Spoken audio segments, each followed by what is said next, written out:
So let's talk about something very, very important. I saw, and these are numbers that I heard from Tucker Carlson on his show lately, and they reflect the current, I guess you could call it, financial situation in the US.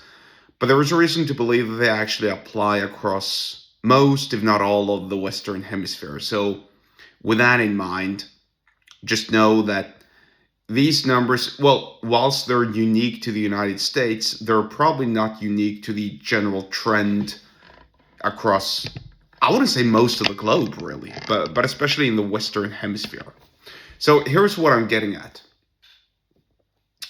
Roughly 111 million Americans have credit card debt or use their credit cards excessively. And they pay on average 23% in interest rates. That's pretty high. That's insane.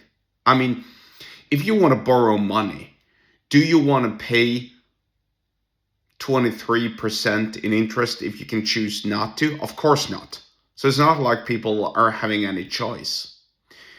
And most of these people, according to the same statistics, can't really pay down on their credit balance, which is even worse because it means that they're actually perpetually caught, potentially perpetually caught in this misery, this financial calamity, from which it's very, very hard to recover, and it gets worse and worse by the month. Now, in the same episode, you could see this buffoon from some news broadcast because they showed a clip of this buffoon standing there, dressed up in his nice suit, saying something along the lines of, Americans are spending so much money using their credit cards. Credit card spending is through the roof, and that's a good sign because Americans are spending like never before, and that's a good sign of the economy. No, it's not a good sign of the economy. It's a bad sign. It's a horrible sign. It means that people are doing so bad that they have to resort to their credit cards, which is not a good sign at all. It's a sign of disease. That's really what it is. It's a sick economy. It's a sick state of being. It's I'm not going to say a sick mind because that'll come out the wrong way. Well, or actually, the buffoon on the television is the one who's of a sick mind. You think that the average American and the average person, for that matter, it doesn't really matter in what country it is, wants and prefers to spend credit? Of course not. Nobody wants to do that. Yet that's what people are forced to do. Now, granted, in some countries like my own, not all, admittedly not all, but a lot of the credit card debt in my country are just people who are dumb, like seriously dumb. Oh, I want to go to Vegas and gamble, so I'm going to ratchet up a credit card loan. Oh, I want a new car that I really don't need, so I'm going to take up some credit card loans. Oh, I want this. I want a Rolex so I can flex to my homies. Credit card loan. There's a lot of that. And, excuse me, according to some statistics from last year, I don't know if things are this year, but there's no reason to believe that they're any better. Where my country is in the top when it comes to credit card debt. Probably not total credit card debt, but compared to the number of inhabitants and the GDP per capita, etc., etc. Anyway, the point is, to those who actually take up credit card loans because they have to, this is not something that they're doing willfully.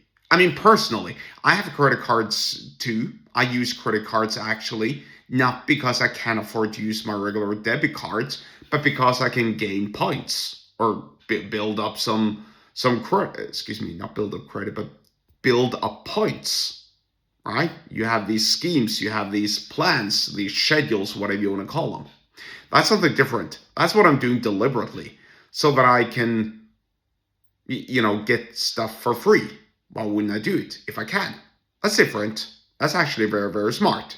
So if you're using credit cards that way, then good for you. Do that.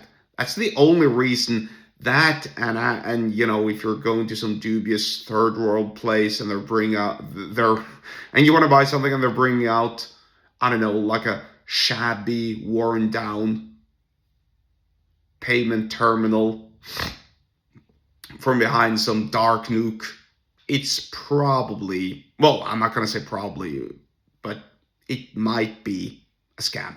I don't really know. Whatever. But just to summarize, you should use credit cards to prevent yourself from being scammed, whether you're buying from some dubious place online or offline, and also to ratchet up points or take advantage of some premium or whatever the plan is. That's fine. All other expenses you should pay with the money that you have. That's obvious. And you obviously shouldn't ratchet up loans and take up loans with a 23+% interest rate, because that's crazy. It's insane. Just do the calculations yourself. 1.23 times 5,000. Let's say you have a 5,000 credit card loan. 1.23 times 5,000. What is that? I'm actually going to do it right here, right now. I'm going to Google it. It's crazy. Let's see. 6,150. So let's say you take up a credit card loan for $5,000, and you don't pay it down, and the loan remains. Now you owe $6,150 after 1 year. And so, after 2 years, you owe, $7,564.5. And after year 3, you owe $9,304.335. After year 4, you owe, this is fun, $11,444. After year 5, you owe $14,076. That's crazy. From $5,000 in year 0 or during year 1 to $14,000, almost $14,100, $14,076 in year 5. It's crazy. So obviously the lesson is, don't ratchet up credit card debt. Use credit cards wisely to take advantage of any sort of scheme or plan, and build a business. Make more money. If you want to learn more about sales, persuasion, building businesses, and so on, get subscribed to my email list. The link to do so is in the description wherever you're watching or listening to this, and I'll see you there.